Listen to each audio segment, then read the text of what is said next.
Hello friends, welcome to Stanford English. இன்னைக்கு கிளாஸ்ல நாம டெய்லி லைஃப்ல நம்ம தமிழ்ல பேசக்கூடிய ரொம்ப ஷார்ட் சென்டென்சஸ் பார்க்கலாம். இந்த சென்டென்சஸ் எல்லாமே நம்ம டெய்லி லைஃப்ல நம்ம தமிழ்ல பேசிக்கிட்டு இருக்கிறது தான். இதை இங்கிலீஷ்ல எப்படி பேசுறதுன்னு நம்ம பார்க்கலாம். சேனல்ல நாம தமிழ்ல ஒரு சென்டென்ஸ் சொல்லி அதை இங்கிலீஷ்ல எப்படி பேசுறதுன்னு பார்த்துட்டு இருக்கோம். வீடியோ பிடிச்சிருந்ததுன்னா வீடியோக்கு லைக் கொடுத்துருங்க, நம்ம சேனலை சப்ஸ்கிரைப் பண்ணி வச்சுக்கோங்க. ஃபர்ஸ்ட் ஒன், உனக்கு எத்தனை வயது? நம்ம கேட்போம்ல, உனக்கு எத்தனை வயசு? இப்படி கேட்போம்ல, இதை இங்கிலீஷ்ல எப்படி கேட்கணும்? How old are you? How old are you அப்படின்னா உனக்கு எத்தனை வயசு அப்படின்னு அர்த்தம். எங்க என் கூட சேர்ந்து சொல்லுங்க. How old are you? இன்னொரு தடவை சொல்லுங்க. How old are you? Next one, உனக்கு வேற என்ன வேணும்? இப்ப நம்ம ஷாப்பிங் போறோம், நம்ம கேட்போம்ல, உனக்கு வேற என்ன வேணும், வேற என்ன வாங்கிக்கோ அப்படின்ற மீனிங்ல உனக்கு வேற என்ன வேணும் அப்படின்னு கேட்போம்ல. இல்ல சாப்பிட்டுட்டு இருக்கோம், உனக்கு இல்லைன்னா உங்களுக்கு வேற என்ன வேணும் அப்படின்னு கேட்போம்ல. இதை இங்கிலீஷ்ல எப்படி கேட்கணும்? What else to you want? What else to you want அப்படின்னா உனக்கு வேற என்ன வேணும் அப்படின்னு அர்த்தம். எங்க என் கூட சேர்ந்து சொல்லுங்க பார்க்கலாம்.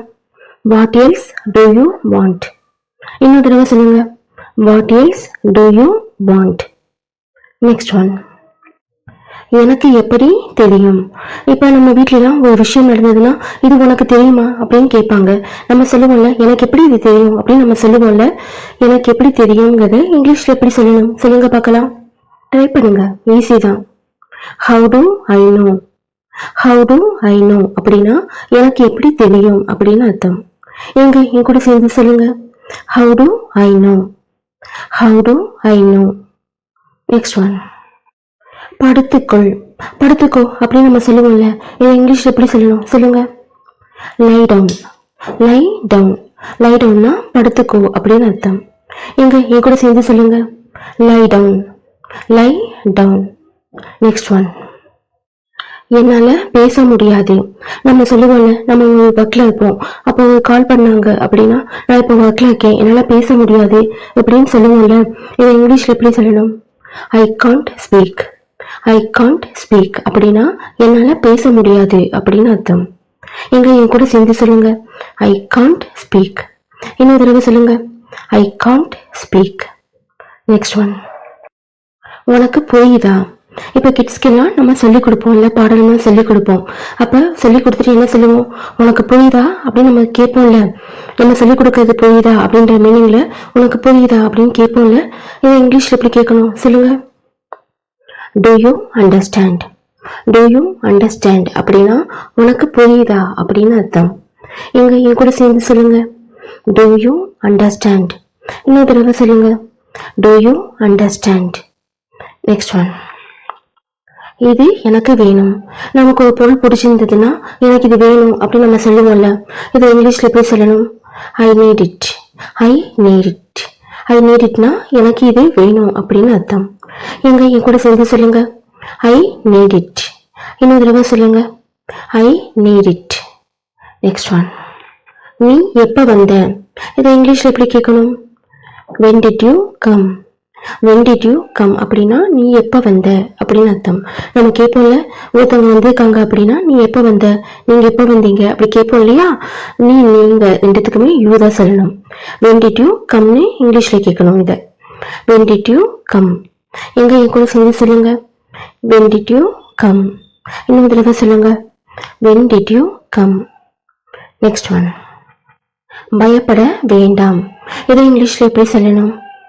don't panic. don't panic அப்படின்னா பயப்பட வேண்டாம் அப்படின்னு அர்த்தம். எங்க என் கூட சேர்ந்து சொல்லுங்க. don't panic. இன்னொரு தடவை சொல்லுங்க. don't panic.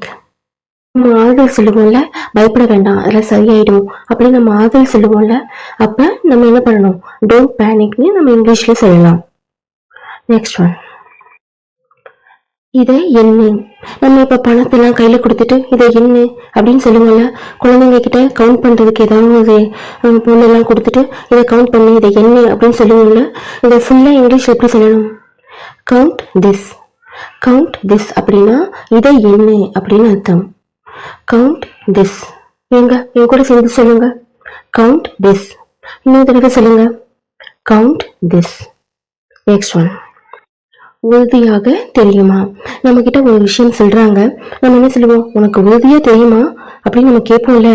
விஷயம் உறுதியா தெரியுமா அப்படின்னு கேட்போம்ல. இதை இங்கிலீஷ்ல எப்படி கேட்கணும்? Are you sure? Are you sure அப்படின்னா உனக்கு உறுதியா தெரியுமா, விஷயம் உண்மைதானா அப்படின்ற நோக்கத்துல கேட்போம் இல்லையா. உறுதியா தெரியுமா அப்படின்னு கேட்போம்ல. ஸோ இதை இங்கிலீஷ்ல எப்படி கேட்கணும்? Are you sure? Are you sure? Are you ஷியோர்னா உனக்கு உறுதியா தெரியுமா அப்படின்னு அர்த்தம். எங்க என் கூட சேர்ந்து சொல்லுங்க. Are you sure? இன்னொரு தடவை சொல்லுங்க. Are you sure? Next one, அடிக்காதே. இதை இங்கிலீஷ்ல டோன்ட் பீட்னு சொல்லணும். Don't beat. டோன்ட் பீட்னா அடிக்காதே அப்படின்னு அர்த்தம். எங்க என் கூட சேர்ந்து சொல்லுங்க. Don't beat. இன்னொரு தடவை சொல்லுங்க. Don't beat. நெக்ஸ்ட் ஒன், உட்காருங்க. இதை இங்கிலீஷ்ல எப்படி சொல்லணும்? உட்காருங்கன்னு சொல்லுவோம்ல, இதை இங்கிலீஷ்ல சிட் டவுன்னு சொல்லணும். Sit down.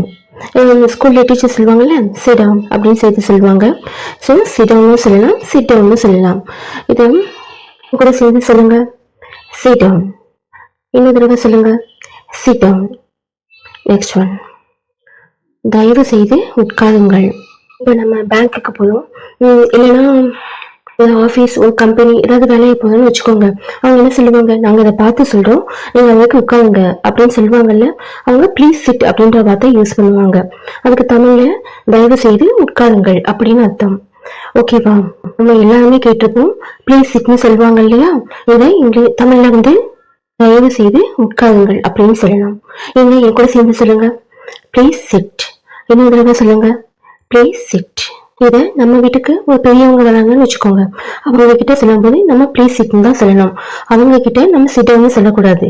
சிட் டவுன் அப்படிங்கிறது நம்ம குழந்தைங்களை உட்கார சொல்றதுக்கு சிட் டவுன் அப்படி சொல்லலாம். ஆனா பெரியவங்களை சொல்றதுக்கு ப்ளீஸ் சிட் அப்படின்னு தான் சொல்லணும். அப்படி சொல்றதுதான் மரியாதையா இருக்கும். ஓகேவா? நெக்ஸ்ட் ஒன், நான் போகட்டுமா. இதை இங்கிலீஷ்ல எப்படி சொல்லணும்? யோசிங்க. Shall I go? Shall I கோ அப்படின்னா நான் போகட்டுமா அப்படின்னு அர்த்தம். எங்க என் கூட சேர்ந்து சொல்லுங்க. ஷால் ஐ கோ? இன்னொரு தடவை சொல்லுங்க. ஷால் ஐ கோ? நம்ம பர்மிஷன் கேட்போம்ல, நான் போகட்டுமா அப்படின்னு நம்ம சொல்லி கேட்போம்ல. இதுக்கு இங்கிலீஷ்ல ஷால் ஐ கோ இப்படி கேட்கணும். நெக்ஸ்ட் ஒன், ஏன் மழையில் நனைந்தாய். நம்ம கேட்போம்ல, ஏன் மழையில் நனைஞ்ச அப்படிலாம் கேட்போம்ல, குழந்தைகிட்டலாம் கேட்போம். இது இங்கிலீஷ்ல எப்படி கேட்கணும்? Why did you get wet in the rain? Why did you get wet in the rain? அப்படின்னா ஏன் மழையில நனைஞ்ச அப்படின்னு அர்த்தம். எங்க என் கூட சேர்ந்து சொல்லுங்க. Why did you get wet in the rain? இன்னொரு தடவை சொல்லுங்க. Why did you get wet in the rain? Next one, என் பொறுமையை சோதிக்காதே. நம்ம சொல்லுவோம்ல, என் பொறுமையை சோதிக்காத, ஒழுங்கா போயிடு அப்படிலாம் நம்ம சொல்லுவோம்ல. நம்ம டென்ஷன் ஆக்குறப்ப, நம்ம கோபமா இருக்கிறப்ப சொல்லுவோம்ல. இதை இங்கிலீஷ்ல எப்படி சொல்லணும்? Don't test my patience. பேஷன்ஸ்னா பொறுமை. டோன்ட் டெஸ்ட் மை பேஷன்ஸ் அப்படின்னா என் பொறுமையை சோதிக்காத அப்படின்னு அர்த்தம். எங்க என் கூட சேர்ந்து சொல்லுங்க. Don't test my patience. இன்னொரு தடவை சொல்லுங்க. Don't test my patience. Next one, தொடர்ந்து செய். ஒரு விஷயம் நல்லதா பண்றாங்கன்னு வச்சுக்கோங்க. இப்போ குழந்தைங்க ஃபர்ஸ்ட் ரேங்க் எடுத்துட்டு வராங்க, நல்லா மார்க்ஸ் ஸ்கோர் பண்றாங்க, வின் பண்ணிடுறாங்க, இந்த மாதிரி வின் பண்ணி கப்லாம் கொண்டுறாங்க. நம்ம என்ன சொல்லுவோம்? தொடர்ந்து இதே செய்யணும், இப்படியே எப்பவும் ஃபர்ஸ்ட் ரேங்க் வாங்கணும், இப்படியே எப்பவும் ஜெயிக்கணும், இப்படிலாம் சொல்லுவோம் இல்லையா. இதை இங்கிலீஷ்ல எப்படி சொல்லணும்? Keep it up. Keep it அப்னா தொடர்ந்து இதையே செய், இப்படியே தொடர்ந்து வாங்கணும், இப்படியே தொடர்ந்து செய்யணும் அப்படின்னு அர்த்தம். இவங்க என் கூட சேர்ந்து சொல்லுங்க. Keep it up. Keep it up. Next one, தைரியமா இது. நம்ம சொல்லுவோம்ல, ஆறுதல் சொல்றப்ப சொல்லுவோம்ல, தைரியமா இது, பயப்படாத அப்படிலாம் சொல்லுவோம்ல. இதை இங்கிலீஷ்ல எப்படி சொல்லணும்? B courageous. பி கரேஜஸ் அப்படின்னா தைரியமா இது அப்படின்னு அர்த்தம். எங்க என் கூட சேர்ந்து சொல்லுங்க. Be courageous. இன்னொரு தடவை சொல்லுங்க. Be courageous. நெக்ஸ்ட் ஒன், நான் குளிக்க போறேன். இதை இங்கிலீஷ்ல எப்படி சொல்லணும் சொல்லுங்க. நம்ம டெய்லி லைஃப்ல நம்ம யூஸ் பண்ற சென்டென்ஸ் தானே. இதை இங்கிலீஷ்ல எப்படி சொல்லணும்? I am going to take bath. I am going to take பாத் அப்படின்னா நான் குளிக்க போறேன் அப்படின்னு அர்த்தம். எங்க என் கூட சேர்ந்து சொல்லுங்க. ஐ ஆம் கோயிங் டு டேக் பாத். இன்னொரு தடவை சொல்லுங்க. ஐ ஆம் கோயிங் டு டேக் பாத். இந்த சென்டென்சஸ் எல்லாத்தையும் நீங்க இனிமேல் தமிழ்ல பேசுறதுக்கு பதிலா இங்கிலீஷ்ல பேசி பிராக்டிஸ் பண்ணுங்க. அப்பதான் உங்களுக்கு இங்கிலீஷ் பேச பேச ஃப்ளூயண்டா வரும். ஓகேவா? Next one. நான் முட்டாள் இல்ல. நம்ம சொல்லுவோம்ல, யாராவது நம்மளை ஏமாத்துனாங்கன்னா என்னை ஏமாத்த முடியாது, நான் முட்டாள் இல்ல, இப்படிலாம் நம்ம சொல்லுவோம் இல்லையா? இதை இங்கிலீஷ்ல எப்படி சொல்லணும்? I am not full. I am not full அப்படின்னா நான் முட்டாள் இல்ல அப்படின்னு அர்த்தம். எங்க என் கூட சேர்ந்து சொல்லுங்க. ஐ ஆம் நாட் ஃபுல். இன்னொரு தடவை சொல்லுங்க. ஐ am not full. Next one. ஃபைனலா உங்களுக்கு சின்ன ஹோம்ஒர்க். அவனை திட்டாதே. இதை இங்கிலீஷ்ல எப்படி சொல்லணும்? உங்க ஆன்சரை கமெண்ட் செக்ஷன்ல எனக்கு எழுதுங்க. வீடியோ பிடிச்சிருந்ததுன்னா வீடியோக்கு லைக் கொடுத்துருங்க. நம்ம சேனலுக்கு நீங்க இன்னும் சப்ஸ்கிரைப் பண்ணலைன்னா மறக்காம சப்ஸ்கிரைப் பண்ணிடுங்க. தேங்க்யூ.